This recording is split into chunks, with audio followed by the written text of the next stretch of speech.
Mercredi 29 janvier 2025. Bon, bah, bonne année, bonne santé, je crois qu'on peut encore le dire, il nous reste 2 jours.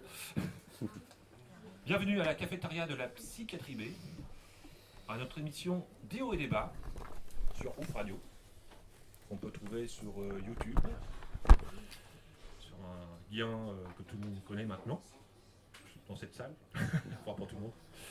Aujourd'hui, notre émission Déo et Débat va porter sur le sujet les tutelles, les curatelles libérales, ou pas libérales. Et nous avons donc invité le juge des tutelles d'Abbeville. Bonjour. Et le responsable de l'UDAF. Bonjour, oui, Et, chef de service. Et une tutrice. Bonjour, oui, délégué à la protection judiciaire à l'UDAF. Voilà. Alors on va commencer par poser la première question. Bonjour. En quoi consiste votre métier, s'il vous plaît? Présentez-vous, s'il vous plaît. Alors, bonjour Muriel. Moi, je suis juge des tutelles. Le juge des tutelles, c'est un magistrat de l'ordre judiciaire. C'est-à-dire, au départ, je suis devenu magistrat et j'exerce diverses fonctions. Et parmi ces fonctions, il y a une fonction qui est juge des contentieux de la protection. Et à l'intérieur de ces fonctions de juge des contentieux de la protection, il y a une part qui s'appelle le service des tutelles. Donc là, on appelle ça le juge des tutelles. Donc je suis un magistrat, c'est-à-dire que je dois prendre des décisions en appliquant la loi et en tenant compte des circonstances, des situations qui me sont présentées. En qualité de juge des tutelles, les décisions que je peux prendre, c'est de dire qu'il y a non-lieu à tutelle ou une main levée si les conditions légales, si les conditions sont plus remplies, ou prononcer une mesure de protection ou la renouveler pour une personne, et en fonction des éléments qui me sont présentés, ça pourrait être une mesure d'assistance qui pourrait être une mesure de curatelle, ou une mesure de représentation qui pourrait être une tutelle. Voilà. Merci. Bonjour. Bonjour. Alors, du coup, le travail de l'UDAF, l'UDAF peut se mettre au travail à partir du moment où le juge des tutelles a pris une décision. C'est-à-dire qu'il a rendu un jugement, soit de curatelle, soit de tutelle. Une fois que le jugement est arrivé, ensuite notre travail, ça va être d'exercer la mesure de protection, puisqu'une mesure de tutelle ou une mesure de curatelle, il s'agit de protéger les gens, leurs personnes et leurs affaires, leurs intérêts. Merci. Bonjour Muriel. Alors, mon métier, moi, c'est d'être déléguée à la protection judiciaire de l'UDAF. Donc, je suis amenée à rencontrer les personnes à leur domicile ou au service pour mettre en place la mesure de protection qui nous est confiée. Donc, on gère l'administratif, le financier et l'ensemble du projet de vie de la personne qu'elle exprime. Merci. Gaëtan de Ouf Radio. Quel diplôme, quelle formation il faut pour être de tutelle ou tuteur Alors, je vais laisser Madame Yeyaoui et Madame Bonvalet répondre sur le côté professionnel. Moi, je vais parler des tuteurs et curateurs familiaux. Le seul, je ne sais même pas si on peut parler de diplôme, ça va être de s'intéresser à la personne et d'avoir un intérêt pour la personne. Après, il existe des dispositifs d'aide aux tuteurs et curateurs familiaux de l'entourage pour aider, comme par exemple dans les Hauts-de-France, il y a un service qui s'appelle le service d'information de soutien aux tuteurs familiaux, où en cas de difficulté ou en cas ne serait-ce que d'interrogation, on peut les interroger via un numéro vert ou des permanences pour les aider à prendre les bonnes décisions s'ils ont une difficulté avec une banque, un notaire ou un organisme payeur en disant ben voilà, j'arrive pas. La situation du majeur protégé est mal prise en compte, ce service-là va aider. Donc, tout le monde peut être tuteur ou curateur, à la condition de, bien entendu, ne pas être soi-même sous mesure de protection. Ça, c'est un obstacle qui est quand même... ça fait quand même obstacle à ses fonctions. Voilà. Je vais laisser Madame Yeyaoui parler des mandataires professionnels, puisque c'est son métier, elle en parlera beaucoup mieux que moi.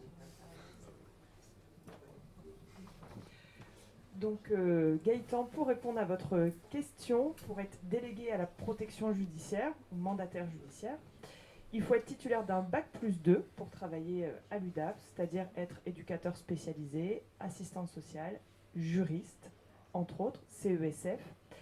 Et il faut également avoir la formation du certificat national de compétences. C'est une formation qui est obligatoire pour être reconnu mandataire judiciaire. Il faut au moins avoir un BTS, quoi. C'est ça, tout à fait. Oui, bonjour Caroline. À quel organisme êtes-vous rattaché? Alors, moi, je suis magistrat, donc je relève du ministère de la Justice. Et comme juge des tutelles, c'est une partie de mes fonctions également, puisque je peux être aussi bien siéger comme assesseur à la cour d'assises, présider des audiences correctionnelles ou présider des audiences civiles pour trancher des litiges entre différentes personnes. Voilà. Est-ce que j'ai bien répondu à votre question? Oui. Quels sont les Attends, pourcentages Caroline. Alors, je vais juste répondre sur la question des organismes. Alors, nous sommes une association, en fait, l'UDAF de la Somme, c'est une association qui exerce différentes missions à destination des familles.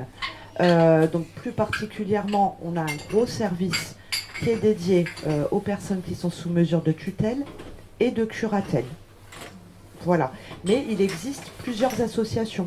Sur le département de la Somme, il existe 2 associations qui exercent des mesures de protection. Mais une mesure de protection, elle n'est pas forcément exercée par une association.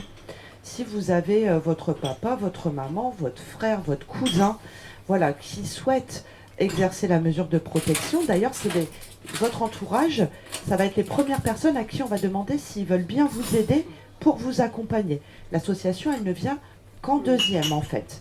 S'il y a quelqu'un autour de vous qui sait et qui veut vous aider, elle sera prioritaire.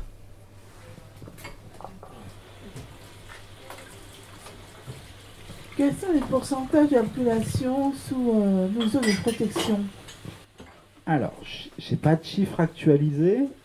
De ce qui ressort, c'est un petit peu plus de 1% de la population en France qui serait sous mesure de protection, puisque si je prends les chiffres de 2023, on était aux alentours de 700 000 personnes sous mesure de protection en France, sur une population de 68 millions d'habitants. Sur la Picardie maritime, mon cabinet gère 2000 mesures pour une population qui est d'à peu près 130 000 personnes. Donc c'est un petit peu supérieur à la moyenne nationale, mais ça va s'expliquer aussi par le fait qu'on a 13 EHPAD sur le ressort de la Picardie maritime, au moins 2 maisons d'accueil spécialisées, plus une annexe de psychiatrie qui sont plus plusieurs ESAT également, et différents foyers, ce qui sont traditionnellement des endroits où résident des personnes protégées. Voilà. Oui, quelles sont les différentes mesures de protection? Bon. Alors, les différentes mesures de protection, quand on est juriste, on aime bien mettre les choses dans des cases. Donc, on a fait 2 cases pour les mesures de protection. La première mesure de protection, ça va être les mesures on va dire des mesures d'assistance. Mesures d'assistance, c'est les mesures pour aider la personne qui va prendre les décisions et où rien, mais quand je dis rien, c'est absolument rien, ne pourra se décider sans son accord. C'est-à-dire que pour prendre une décision, pour déplacer de l'argent, prendre une décision, choisir un lieu de vie ou retirer de l'argent, il faut l'accord de la personne protégée et du curateur. Et les projets sont pris en compte et le juge intervient relativement peu sur les mesures d'assistance, puisque les 2 seules situations dans lesquelles il doit obligatoirement donner son accord, son avis, sont pour l'ouverture de comptes bancaires dans des établissements, mais ça c'est pour éviter les fraudes en fait, pour éviter que ou la personne protégée ou le curateur n'ouvre un compte bancaire dans le dos de l'autre. Et la troisième, c'est pour le choix du lieu de vie, puisque le rôle du juge des tutelles, c'est aussi de s'assurer que sur ce point particulièrement important, le choix du majeur protégé est respecté. La tutelle, ça va être un petit peu différent. La tutelle, il faut bien entendu respecter la volonté du majeur protégé, mais on a plus d'hypothèses où il a davantage de difficultés à exprimer son consentement. Et donc là, c'est le tuteur qui va devoir solliciter le juge des tutelles et argumenter quand il voudra prendre une décision toujours pour la prendre dans l'intérêt du majeur protégé. Dans toutes les situations, chaque fois que je suis amené à prendre une décision, la loi me fixe une ligne. Et cette ligne, c'est quel est l'intérêt du majeur protégé. Voilà. Ok, merci. Pour résumer, je vais juste prendre un petit mot. C'est s'il faut retenir qu'une chose, c'est une mesure d'assistance. On est le curateur et le majeur sont côte à côte. Une mesure de représentation, le protecteur, ça peut être le tuteur ou la personne habilitée, est légèrement devant pour prendre les décisions. Bonjour Orlane. Quand vous dites que vous prenez des décisions toujours dans l'intérêt du majeur protégé, comment vous les prenez en fait cette décision? C'est quoi les critères que vous étudiez un petit peu pour vous assurer que son intérêt est respecté? Alors, c'est tout d'abord l'argumentation que va me demander le curateur ou le tuteur, surtout le tuteur dans sa requête. Ça va dépendre de ça. Après, ça va être effectivement de savoir quel est son intérêt. Bon, un exemple que je peux donner, qui n'est jamais arrivé, heureusement, c'est que si par exemple on me demande de changer le lieu de vie d'une personne âgée, qu'on lui demande de changer son EHPAD, c'est la résidence, elle est hors d'état d'exprimer sa volonté, je lui demandais pourquoi est-ce que vous souhaitez le changer. Si on me dit c'est pour la rapprocher de ses enfants, moi je considère, et qu'effectivement c'est le cas, je considère que c'est son intérêt. Si on me dit c'est parce que l'EHPAD qu'on a trouvé à 800 km est moins cher et que donc ça nous permettra d'économiser. C'est jamais arrivé, heureusement. Voilà. Là, c'est pas dans son intérêt. Son intérêt, c'est d'être en résidence le plus proche possible de sa famille pour avoir le maximum de visites. C'est pas de permettre d'être plus large pour les frais d'hébergement. Voilà. Et en complément de ce que vient de dire monsieur le juge, je vais rajouter où se trouve la limite. Parce qu'en fait, c'est pas parce qu'on est tuteur ou curateur qu'on va décider.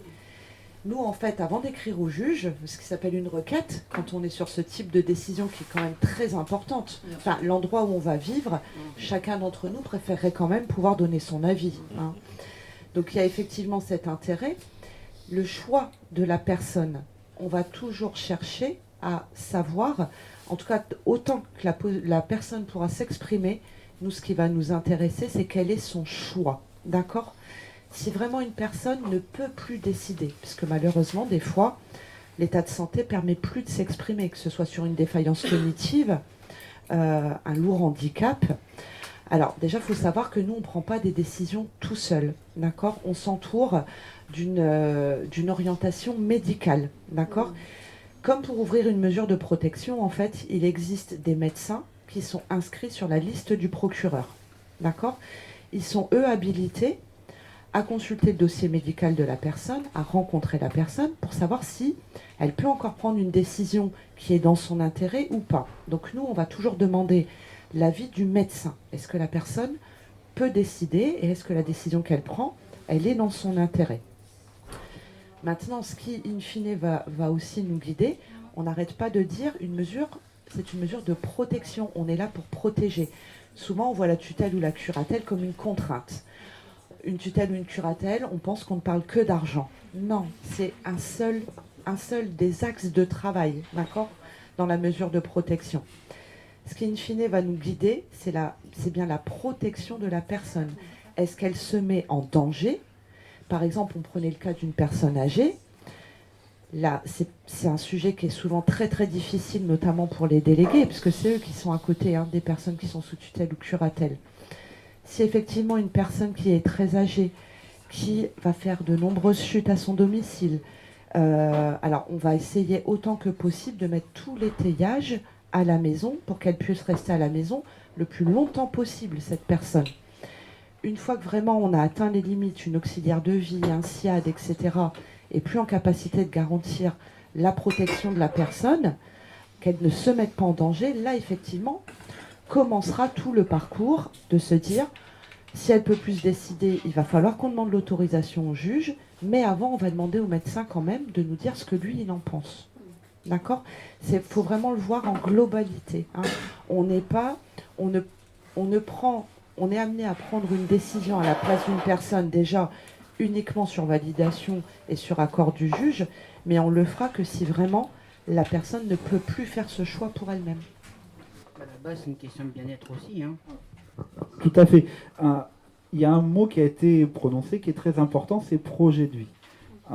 Au début de chaque mesure exercée par un professionnel, il y a un document qui s'appelle le document d'accompagnement DIPM, document personnalisé d'accompagnement, qui va définir le projet de vie. Et c'est un projet de vie qui est défini par le majeur protégé. C'est comment est-ce qu'il se voit dans... Alors, il faut avoir une capacité de se projeter, mais comment il se voit dans ce qu'il veut faire dans 2 ans, dans 5 ans. Et le rôle du curateur ou du tuteur, ça va être d'accompagner le majeur dans ce projet pour réussir à atteindre cet objectif. Et une fois que c'est fait, on peut se reprojeter de nouveau. C'est vraiment ça l'idée, c'est se projeter pour... Enfin, la mesure de tutelle, c'est pas une prison, c'est une mesure pour l'avenir, pour mettre en œuvre un projet de vie choisi par la personne. Pouvez-vous nous rappeler à quoi servent les mesures de protection ? Alors, mesure de protection, c'est une mesure judiciaire qui répond à un impératif médical pour permettre à une personne de pourvoir à ses intérêts, de continuer à faire valoir ses droits malgré l'altération de son état de santé. Ça veut dire quoi en français ? Ça veut dire que il y a des personnes, quand on a 18 ans, qu'on est majeur, on peut exercer un certain nombre de droits et de capacités. Mais on n'est pas tous égaux, et que ce soit en fonction d'un handicap, que ce soit en fonction d'une maladie, ou tout simplement en fonction de l'âge, on peut avoir une altération de son état de santé qui pourra entraîner à un moment donné le fait que par rapport aux difficultés de la vie, on va se retrouver désarmé. C'est dans ce cas-là qu'une mesure de protection peut être utile pour justement que la personne continue à faire valoir ses droits, alors pour bénéficier de prestations ou continuer à travailler dans certaines structures, et faire en sorte que malgré l'altération de son état de santé, elle puisse continuer à vivre comme elle le souhaite. C'est ça l'idée principale.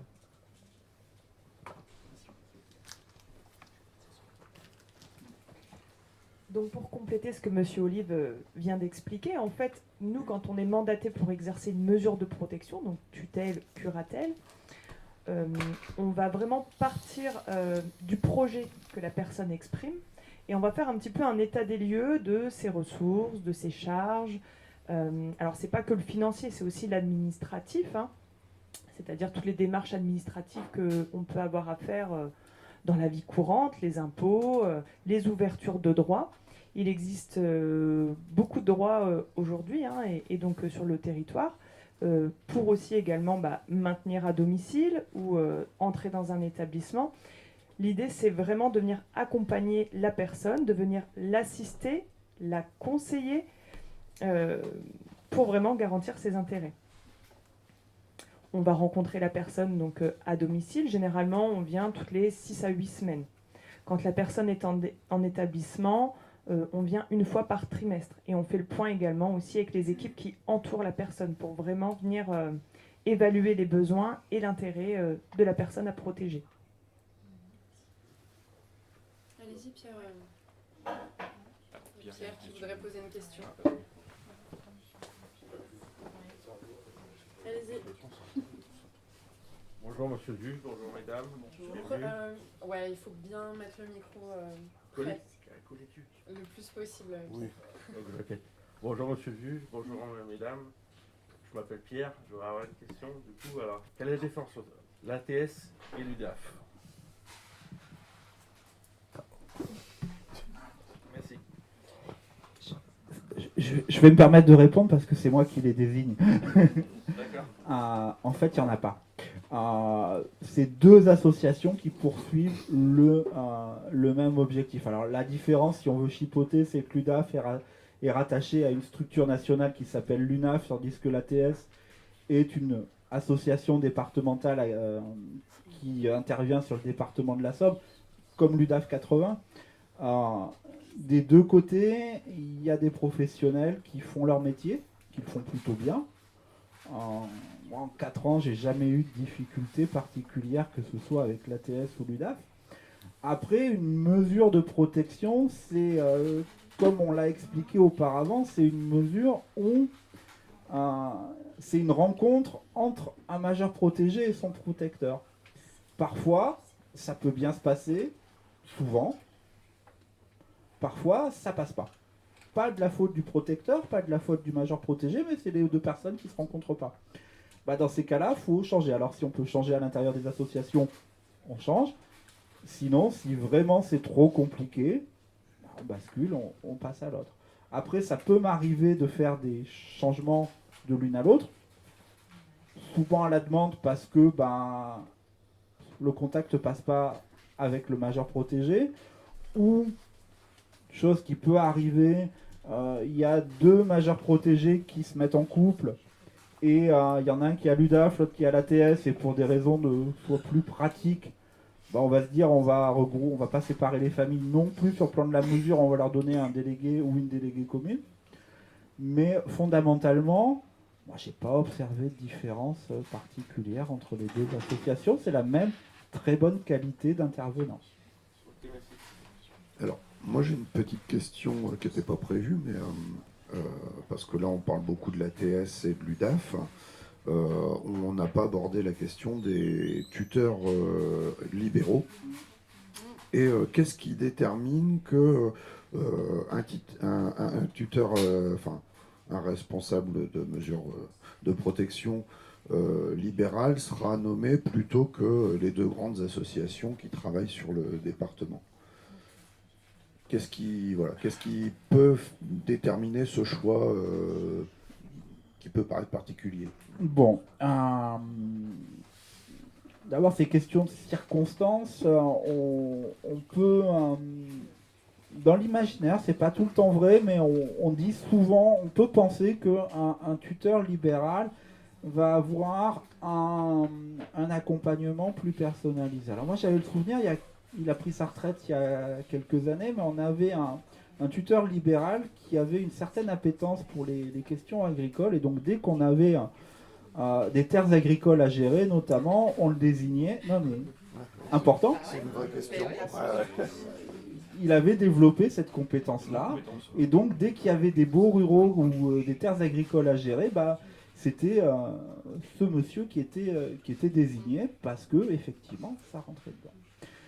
Ensuite, ça peut correspondre à un projet, c'est-à-dire parfois il y a certaines personnes qui sont un peu difficiles, où on sent qu'elles vont être perturbées, parce que ça peut arriver dans les associations. Alors Madame Bonvalet, je la connais depuis 4 ans, mais elle va pas me démentirait pas en disant que parfois peut y avoir beaucoup de turnover au sein des associations, parce que c'est un métier qui est très compliqué, très humainement engageant, et pour lesquels on peut avoir un certain épuisement qui vient.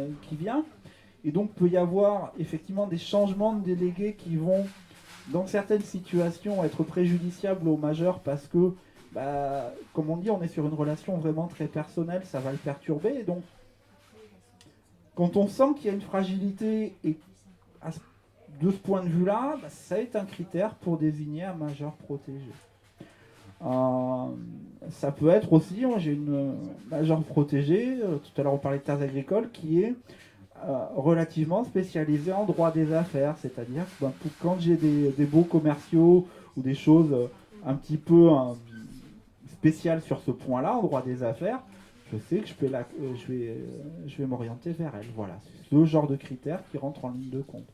Sachant que l'essentiel des mandataires privés, entre guillemets, sont d'anciens délégués de l'UDAF ou de l'ATS. Donc le creuset de formation est le même.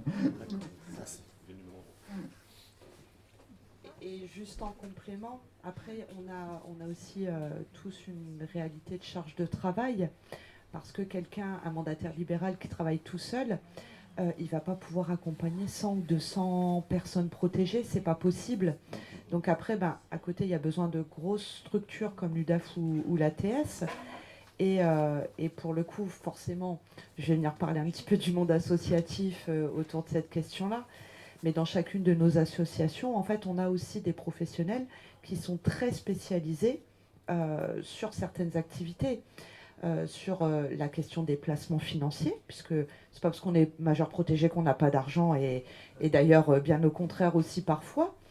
Une problématique juridique bien particulière, voilà, on est doté de services juridiques avec des juristes qui vont venir aider le délégué sur une question bien particulière ou un petit peu compliquée. Tout ça toujours dans l'intérêt de la personne. Voilà.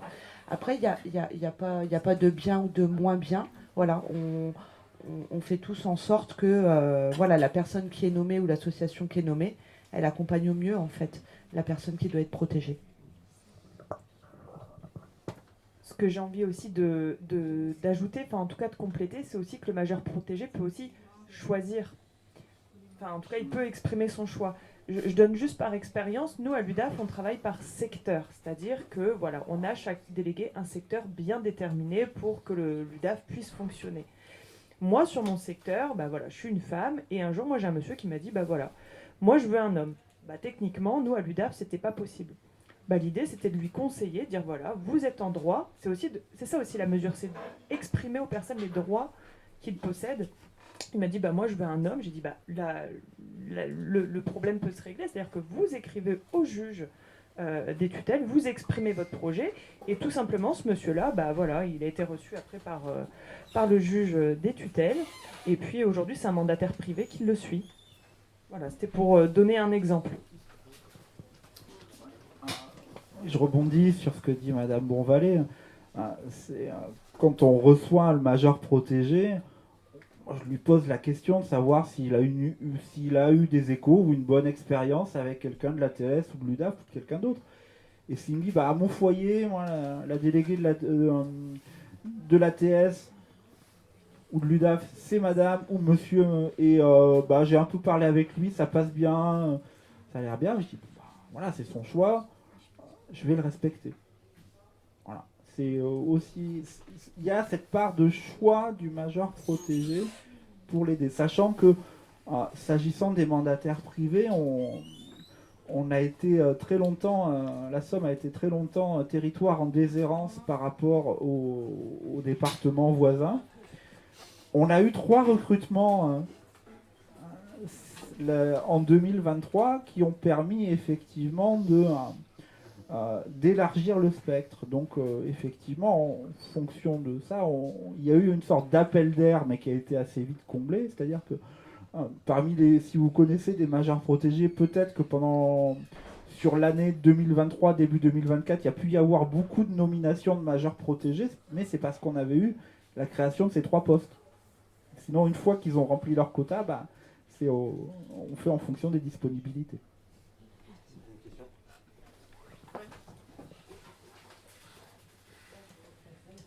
Une question à monsieur le juge.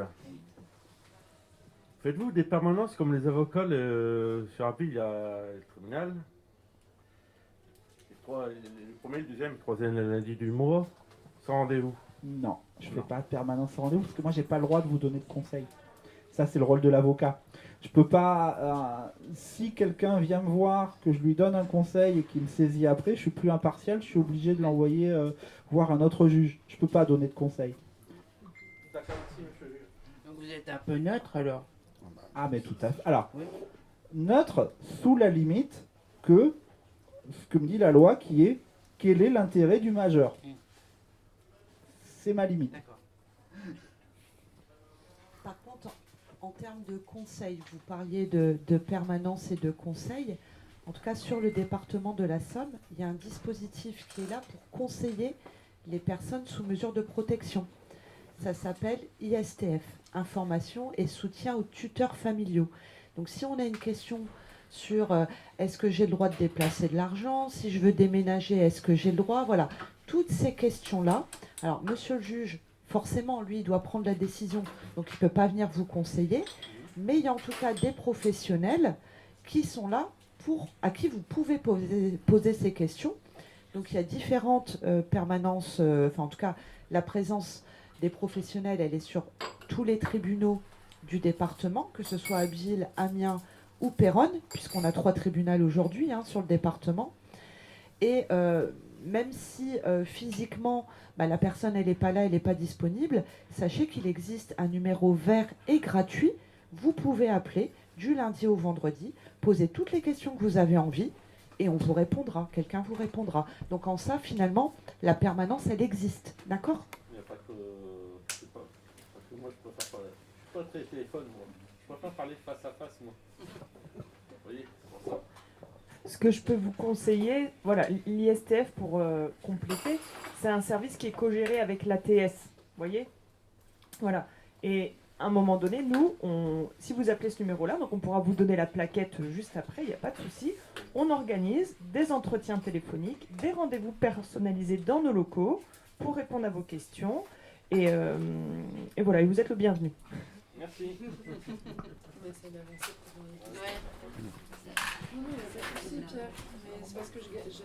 Comment passe-t-on d'une mesure de tutelle à curatelle? Alors faut une requête, faut me le demander. Et après, en fonction des éléments qui me sont présentés, alors éléments médicaux, mais éléments du projet de vie, avis du tuteur et avis de la personne protégée, je prends la décision. J'ai l'habitude de dire en audience que l'avis du majeur protégé représente 49% de ma décision. C'est-à-dire que si dans le dossier j'ai un élément qui me fait aller dans son sens, dans ce qu'il souhaite, je le prends. Donc voilà.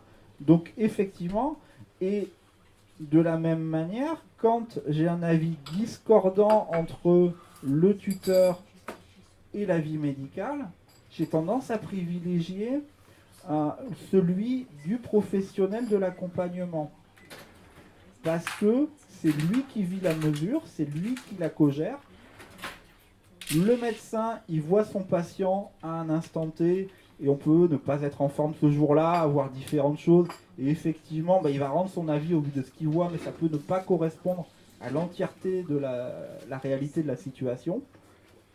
Dans ces circonstances, quand j'ai des avis discordants, j'ai tendance à privilégier celui du professionnel. Si le médecin me dit mesure de représentation, que le professionnel va me dire non, on peut passer en curatelle parce qu'il y a les éléments qui font que ça me paraît pertinent, je vais suivre l'avis du professionnel de l'accompagnement.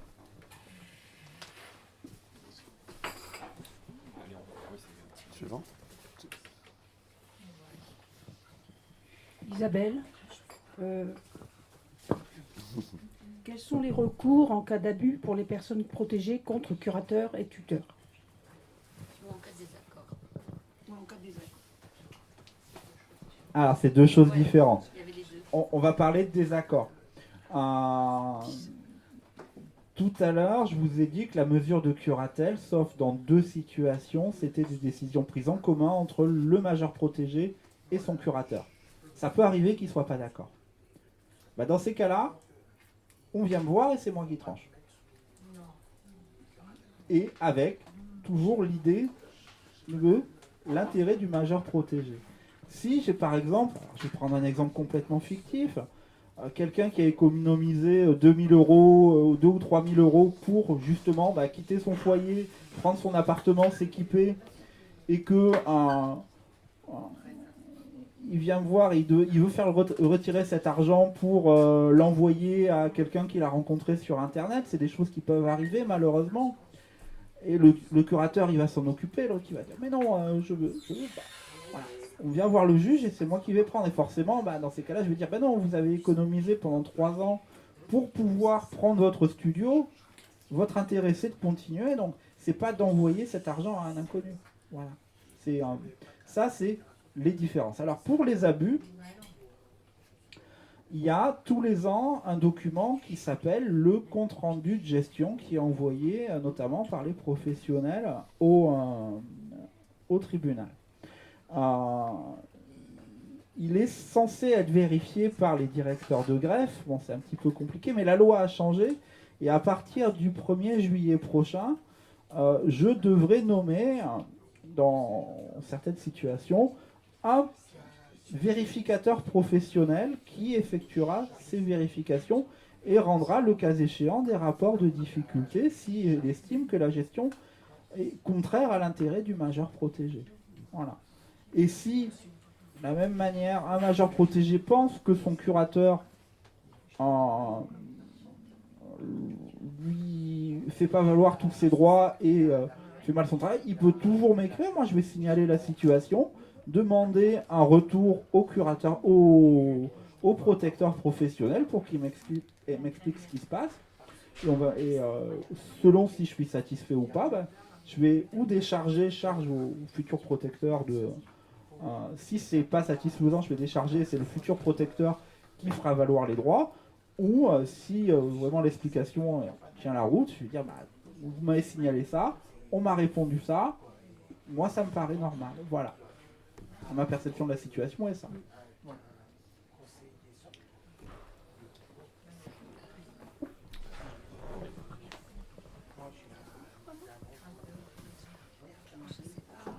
Non, on est là. Comment s'articule le travail?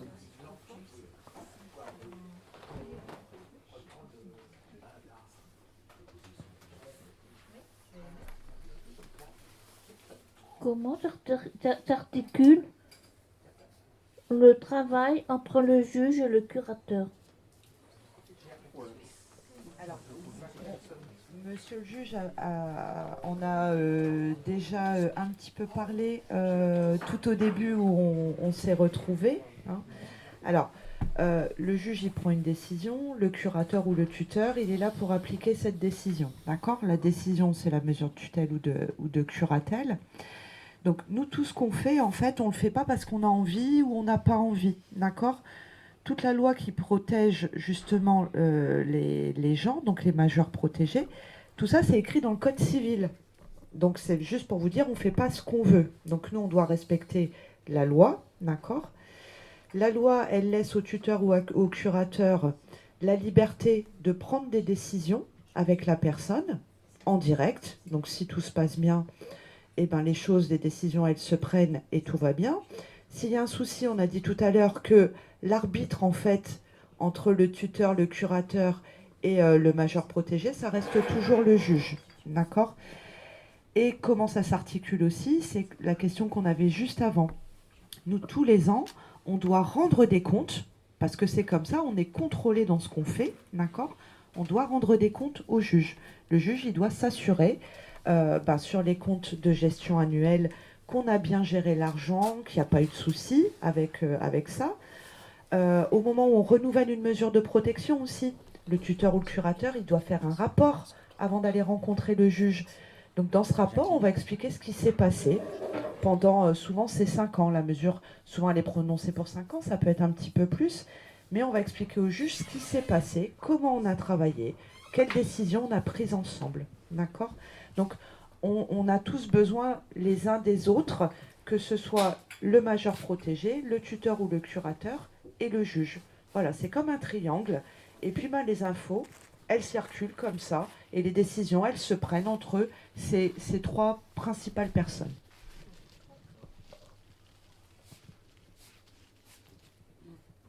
Quels sont les critères pour avoir affaire à un curateur? Alors, une mesure de protection, c'est une mesure, le premier critère, c'est un critère médical. C'est important de le comprendre, c'est un critère médical, c'est-à-dire que ça a changé en 2007, la loi a changé avec la loi du 4 mars 2007, où avant, effectivement, on pouvait prononcer une mesure de protection pour si on buvait trop ou si on dépensait trop son argent. Là, ça a été restreint, c'est-à-dire qu'il faut que soit constatée une altération médicale. Et une des pièces obligatoires dans la requête, et le certificat médical rédigé par un médecin agréé, c'est-à-dire qui a demandé un agrément pour lesquels il est reconnu une certaine compétence pour déterminer ça, qui va émettre un avis. Et l'avis, ça va pas être forcément celui de la personne qui fait la requête. Moi, j'ai eu des certificats médicaux où le médecin indiquait il n'y a pas d'altération du consentement, la personne est en capacité d'exprimer sa volonté. Pour moi, il n'y a pas besoin de mesures de protection. Ça arrive. Voilà. Donc, premier point, médical. Donc, il faut que la mesure, on dit qu'elle doit être nécessaire. Le deuxième point, c'est qu'elle doit être subsidiaire. C'est-à-dire qu'on a une mesure de protection que quand on ne peut pas faire autrement. Si on peut se débrouiller autrement, on se passe de la mesure de protection, parce que même si son objectif est de bouleverser le moins possible le quotidien du majeur et du protecteur, de la personne, il y a quand même des petits changements. Donc, si on peut s'en passer, on s'en passe. Typiquement, je vais donner l'exemple, j'ai l'habitude de dire aux familles qui viennent me voir, j'ai notre mère qui est à l'EHPAD, on a les procurations, le montant de la pension, il réussit à couvrir à peu près les versements. Je dis, pourquoi est-ce que vous venez me voir pour une mesure de protection? Vous pouvez vous en passer parfaitement. Vous êtes les enfants, s'il y a un problème médical, vous serez appelé en premier. Sur le plan financier, vous avez les procurations, vous pouvez tout faire. Ça ne sert à rien dans votre cas une mesure de protection, même si médicalement elle serait justifiée. Voilà. Donc c'est vraiment important de garder de ce point de vue ces deux conditions nécessaires subsidiaires.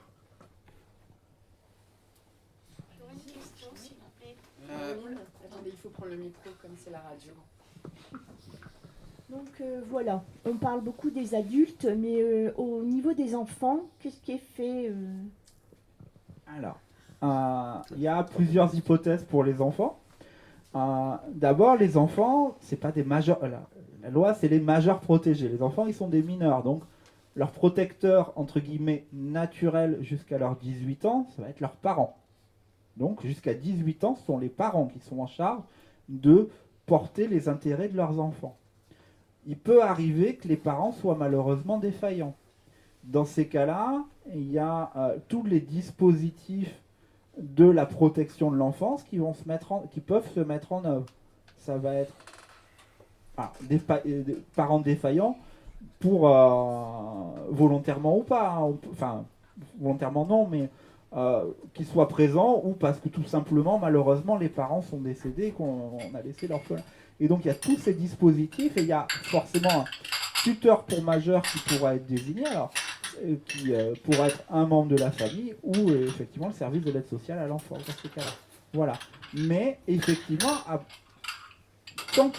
mais ça concerne tous les enfants là, qu'il y ait altération médicale ou pas, tant qu'ils sont mineurs, les gardiens de leurs intérêts sont leurs parents. En pratique. Il faut protéger les personnes les plus vulnérables en fait. Ouais. Les enfants les plus vulnérables, ils ont besoin. Alors la vulnérabilité, elle peut effectivement atteindre tout le monde, que ce soit un enfant ou que ce soit un adulte, d'accord? Juste pour résumer, la mesure de tutelle ou de curatelle, elle ne peut commencer qu'à partir du moment où une personne a 18 ans, d'accord? On peut être en difficulté alors qu'on est un enfant, d'accord? Mais à ce moment-là, ce n'est pas le juge des tutelles qui sera saisi, d'accord? Ce sera le juge des enfants. Du coup, ce n'est pas le même juge, mais bien évidemment qu'on protège tout autant les enfants que les adultes. Combien coûte une protection? Une mesure de protection. Oui, c'est bon. Là, c'est bon. On peut penser à autre chose. Alors, les mesures de protection, effectivement, ça coûte de l'argent. Ça va surtout, ça va s'appliquer, d'accord, aux professionnels.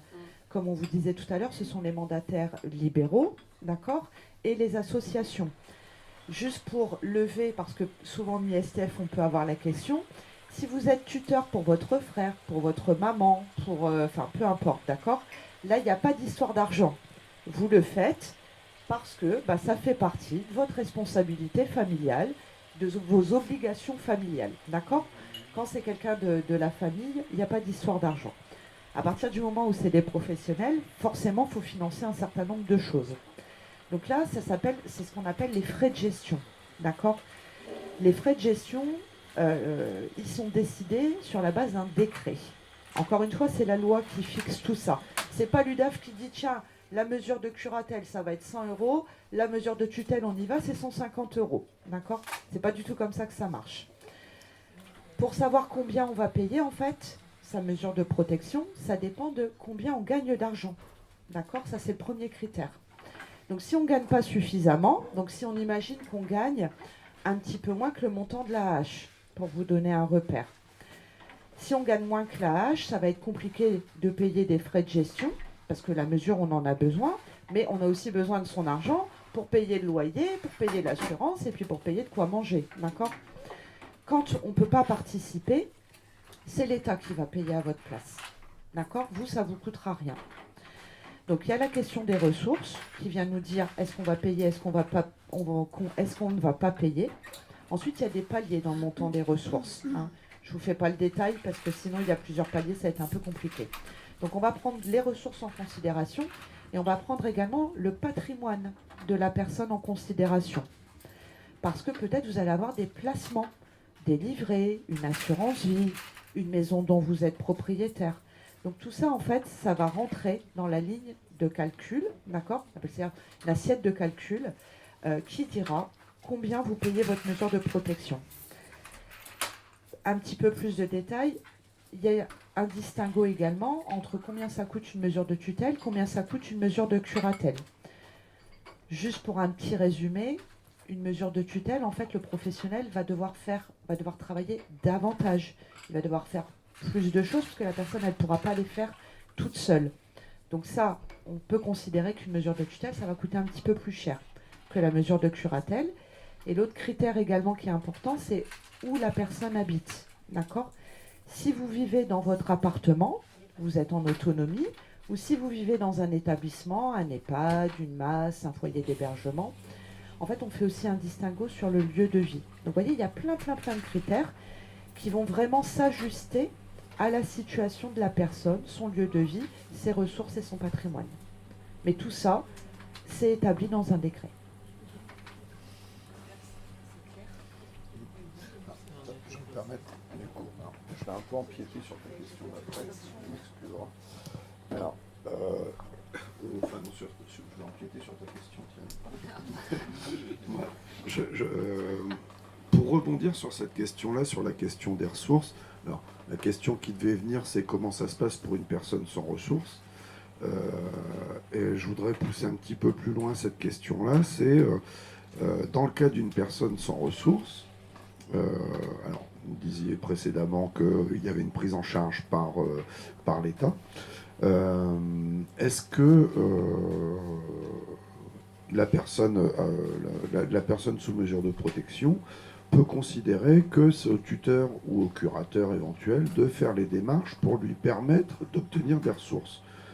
En disant, bah voilà, aujourd'hui j'ai pas de ressources, j'ai une mesure de protection, mon tuteur il fait pas en sorte que j'ai des ressources.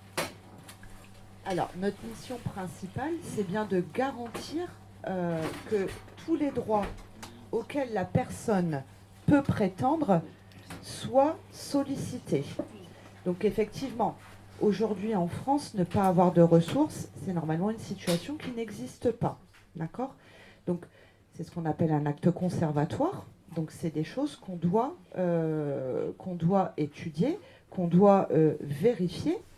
Et effectivement, alors, le tuteur, il va pouvoir agir tout seul, puisqu'il est là pour représenter la personne. D'accord? Dans la question de la curatelle, c'est un petit peu plus compliqué. Je vais juste vous donner des exemples. On va demander la hache. D'accord? On va la renouveler ou ça va être une première demande. La hache, on sait qu'il y a un dossier à compléter, un dossier administratif qu'on doit renvoyer à la MDPH. Mais il y a deux autres choses. Il y a le projet de vie de la personne. Donc ça, le tuteur ou le curateur, encore une fois, je vous redis, il ne décide pas tout seul, c'est pas Dieu. Il va bien falloir qu'il puisse en discuter avec la personne. qu'est-ce que vous voulez, de quoi vous avez besoin. Donc ça, sans la personne, c'est compliqué de renvoyer le dossier et ça va être compliqué pour la MDPH de prendre la décision. D'accord ? Et une question aussi qui est fondamentale et où le problème est récurrent, le fameux certificat médical qui doit être complété par le médecin traitant. On ne peut pas envoyer une demande d'AH ou de renouvellement d'AH sans le fameux certificat médical. Alors sinon, on a l'obligation d'informer la personne qu'elle peut avoir droit à telle ou telle chose. Maintenant, si la personne ne veut pas aller voir le médecin, pour X ou Y raison, on ne peut pas l'obliger à le faire. Et puis, parce que ça nous arrive aussi régulièrement, parfois se dire, demander la hache, on l'entend régulièrement, moi je veux pas de la hache, je suis pas handicapée. Aujourd'hui j'ai du RSA, moi je suis pas handicapée, je veux pas de la hache. Donc certes, on pourrait se dire, on aurait pu tenter et voir ce que la MDPH nous répond, mais si encore une fois, c'est pas la volonté de la personne, on ne peut pas contraindre sur cette question-là. Voilà. On conseille, on assiste, on accompagne, mais on ne peut pas contraindre.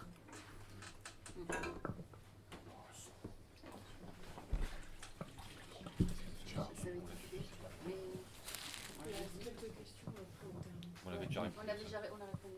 Non. Bah, ça a été. Elle l'a fait. Bah ouais. L'évolution. Oui, c'est. Quelles sont les restrictions Les restrictions. Quelles sont les protections Quelles sont les restrictions?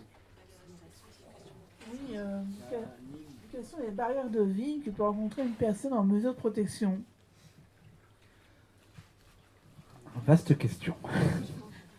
Alors, l'idée de la mesure de protection, c'est de permettre de ne pas bouleverser le quotidien du majeur protégé. Mais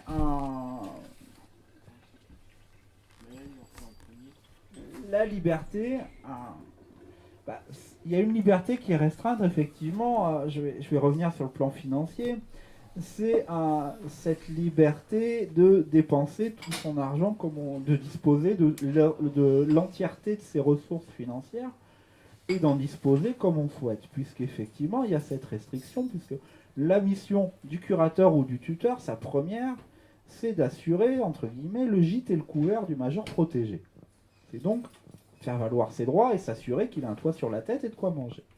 Donc forcément, si le majeur protégé veut, au lieu de payer son loyer, veut dépenser tout son argent dans différentes choses, forcément, ça vient en contradiction. Donc effectivement, il y a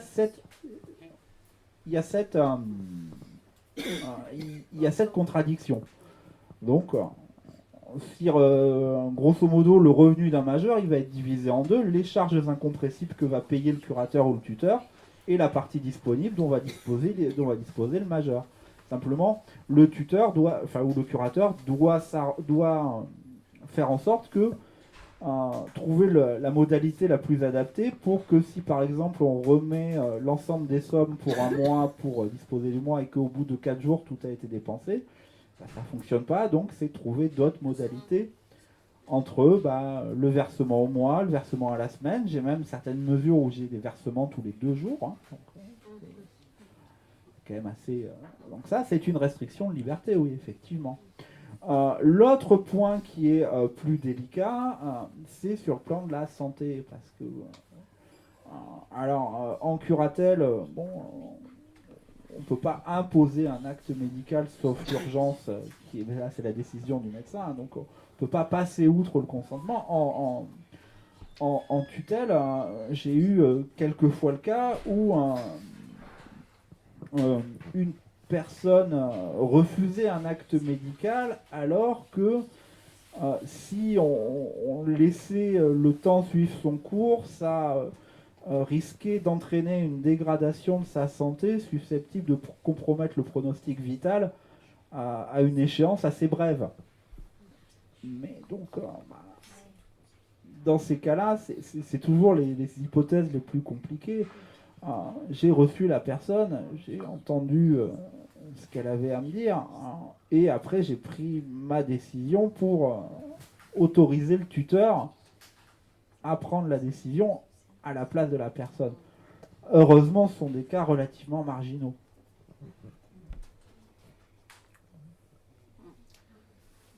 sur la question des libertés, sachez aussi, c'est important, hein, il existe une charte, d'accord, des droits et des libertés du majeur protégé.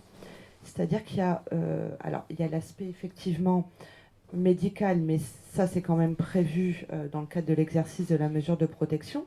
Par contre, il y a des domaines où un curateur ou un tuteur n'aura pas à vous dire ce que vous faites ou ce que vous ne faites pas, quand bien même vous êtes protégé, d'accord ? Les décisions personnelles, savoir qui j'ai comme ami, si je vais voir ma famille ou je ne vais pas voir ma famille, ça c'est des sujets sur lesquels on n'intervient pas. Le choix de la religion, que vous ayez une religion, que vous n'en ayez pas. Si votre religion n'est pas la même, je vous en prie. Nous n'avons pas non plus à émettre d'avis ou de jugement sur le choix de votre religion.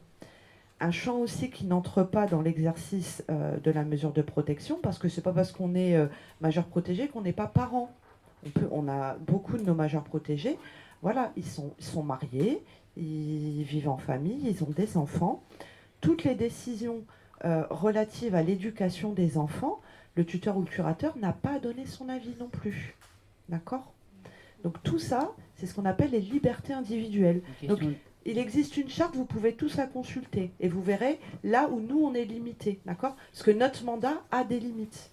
Hein ? C'est une question d'éthique aussi. Hein. Voilà. Et pour aller très très haut dans la hiérarchie des normes, il y a l'article 66 de la Constitution qui dit que le juge est le gardien des libertés individuelles. C'est-à-dire que c'est aussi pour ça qu'on pourrait se dire, bon, dans la plupart des mesures, mais pourquoi on fait intervenir un juge pour ça ? Mais il y a cet aspect gardien des libertés individuelles, c'est-à-dire s'assurer que tous les droits des majeurs protégés sont respectés.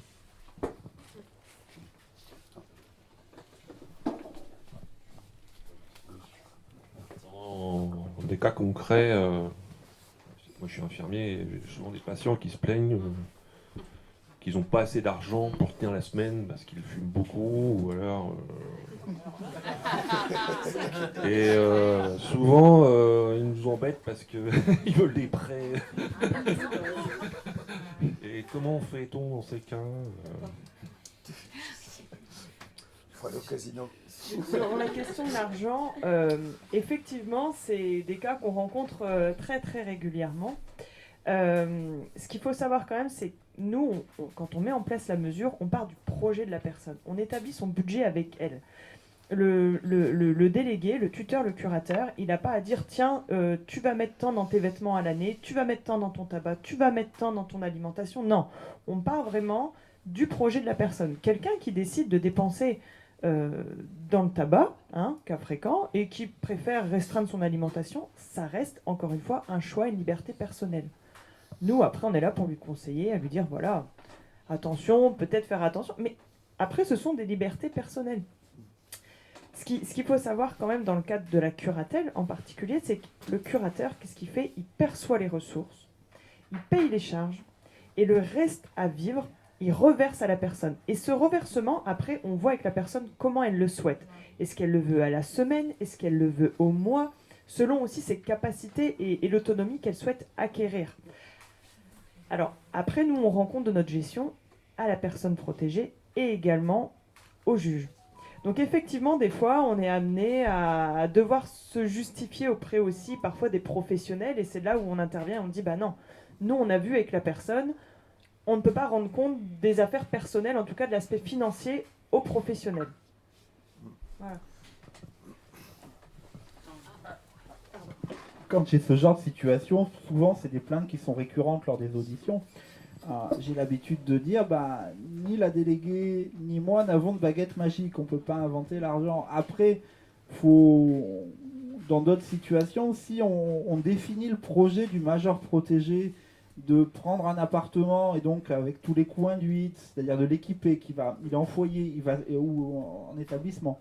C'est-à-dire qu'on se dit, on va mettre de côté sur son AH, on va mettre de côté 100 € par mois pour qu'au bout de 2 ans et demi, il puisse disposer des moyens pour équiper son logement, payer la caution, faire en sorte faire face aux premières dépenses.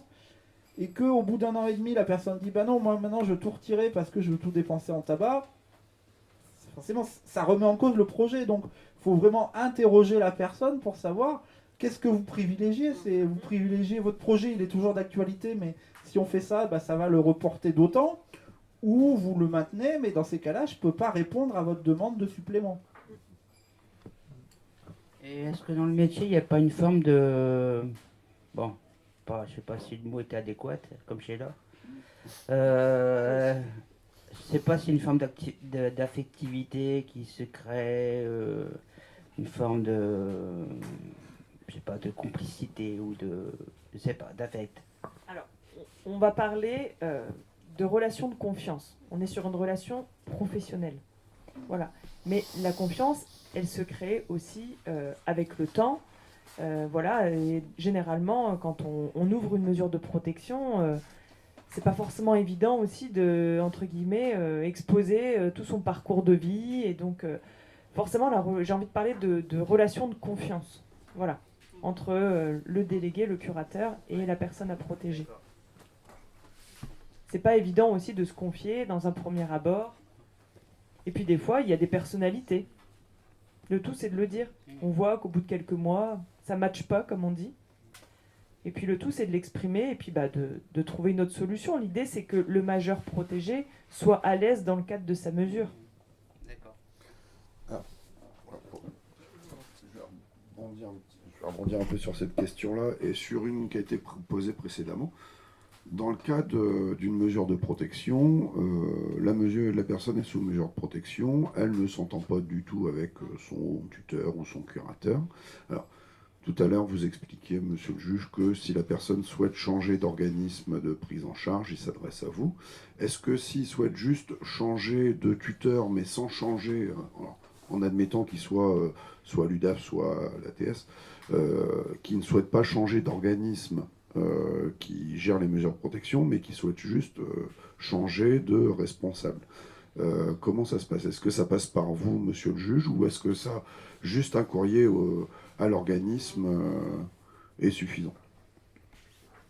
C'est de l'interne. En fait, si l'UDAF est mandaté par le juge et qu'à un moment donné, il faut changer d'intervenant, on va dire que ça soit au niveau de l'UDAF. Il y a des chefs de service qui sont là pour évaluer la demande, rencontrer aussi le majeur protégé, parce qu'en fait, nous, on a aussi une organisation bien spécifique, c'est-à-dire que les délégués, nous, on intervient sur des secteurs spécifiques et géographiques. Et à un moment donné, quand on voit que justement cette relation, on la re-questionne et qu'il faut changer d'intervenant, effectivement, le majeur protégé, déjà, dans un premier temps, il est reçu aussi par le chef de service. C'est là où je passe la main à Madame Yayaoui. Effectivement, quand on est confronté à ce genre de situation, souvent c'est soit une incompréhension ou un entretien qui ne s'est pas bien passé entre le curateur, le tuteur et la personne accompagnée, soit une frustration. C'est oui mais moi je vous avais demandé 20 € de plus pour mon tabac, vous m'avez dit non.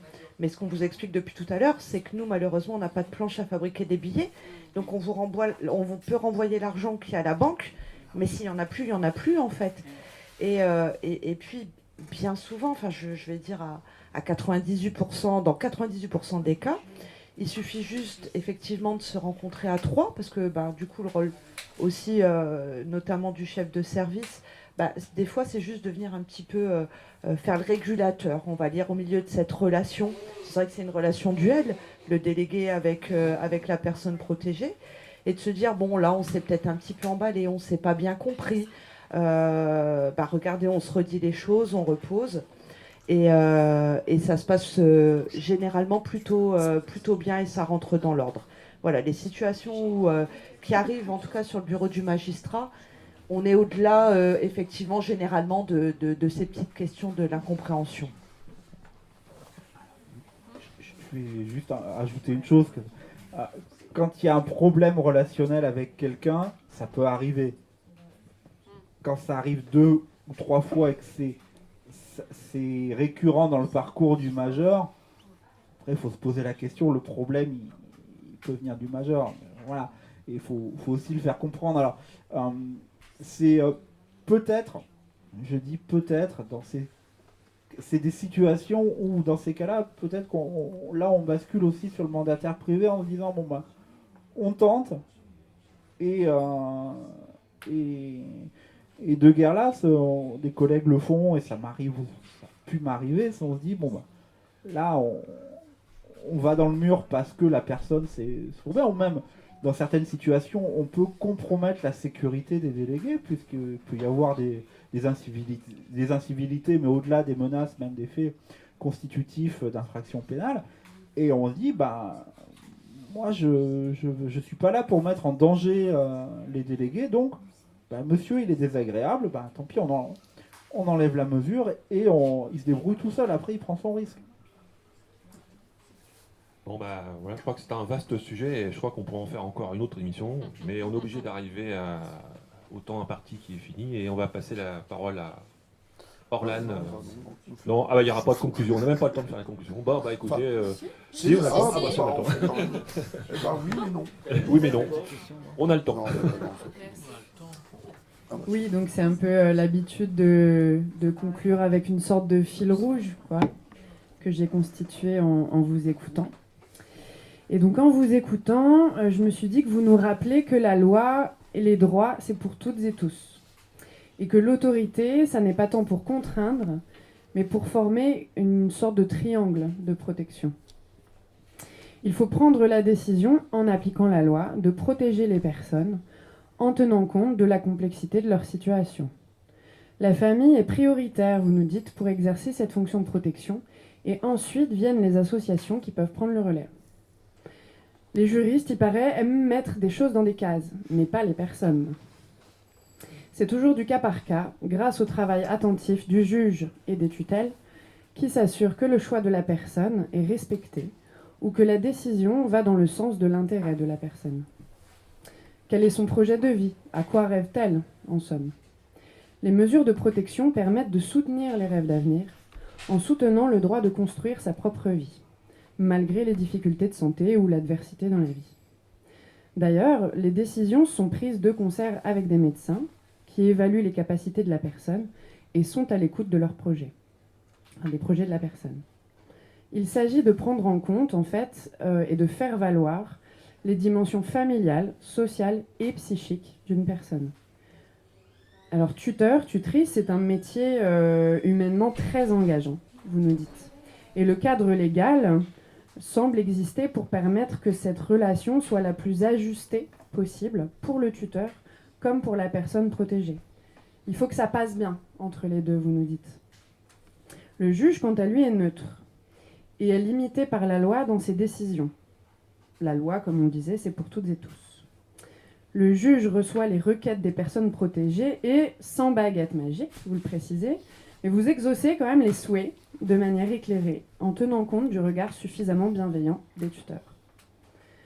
Mais alors, et quand ça ne passe plus avec les tuteurs, quand on se sent lésé, quand ça ne matche plus, vous disiez.